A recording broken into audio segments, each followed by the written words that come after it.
നിങ്ങളോട് പറഞ്ഞ കാര്യം സമൂഹത്തിലൊക്കെ തെറ്റികളൊന്നും നമ്മൾ ന്യായീകരിക്കാൻ പാടില്ല. നിങ്ങൾ എന്തുകൊണ്ടാണ് ഈ പെൻഷൻ ശരിയാന്ന് പറഞ്ഞത്? ശരിയാണെന്ന് എപ്പോൾ അറിയോ? ഒരാൾക്ക് രാജ്യത്ത് ജീവിക്കാനുള്ള സാമ്പത്തികമായ ചുറ്റുപാട് നഷ്ടപ്പെടുമ്പോൾ അവരെ ഗവൺമെന്റ് സഹായിക്കാൻ ഗവൺമെന്റ് ബാധ്യത.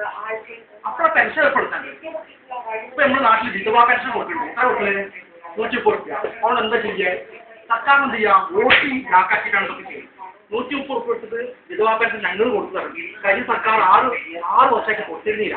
ഈ സർക്കാർ ഒന്നിനും കൊടുക്കാൻ തുടങ്ങി. സർക്കാർ അറിയാത്തതല്ല പ്രശ്നം. പക്ഷേ അത് 230 രൂപയിൽ നിന്ന് 250 ആയിട്ടപ്പോൾ പറയാം. അത് പിന്നെ എന്ത് ചെയ്യാനാണ്? അതേസമയം എം പിക്കും എം എൽ എമാർക്കും മണ്ഡലങ്ങളിലുള്ള IAS IPS ഭയങ്കര നിങ്ങൾക്ക് ആജീവനാന്തം ലക്ഷങ്ങൾ നോക്കില്ല. ഈ പാവങ്ങൾക്ക് പെൻഷൻ കൊടുക്കുന്നുള്ള പേരിൽ നക്കാത്തി ചെയ്യും. എന്ത് ശരിയെന്ന് പറയുന്നത്? ശരിയല്ല. ശരിയെന്ന് പറഞ്ഞത് ഇത് സാമ്പത്തികപരമായി ഭദ്രത വന്നവരെ പെൻഷൻ കട്ടില്ല. ആ പൈസ പാവങ്ങൾ കൊടുക്കാം. അതല്ല ശരി. നമ്മൾ സമൂഹത്തിൽ ജനങ്ങൾ മൊത്തം ജനങ്ങൾ ആവശ്യപ്പെടുന്ന കാര്യങ്ങൾ ശരിയാന്ന് പറഞ്ഞാൽ പിന്നെ നിൽക്കാൻ പാടില്ല. ശരിയുള്ളൂ. ഇതിനാണ് ശരി.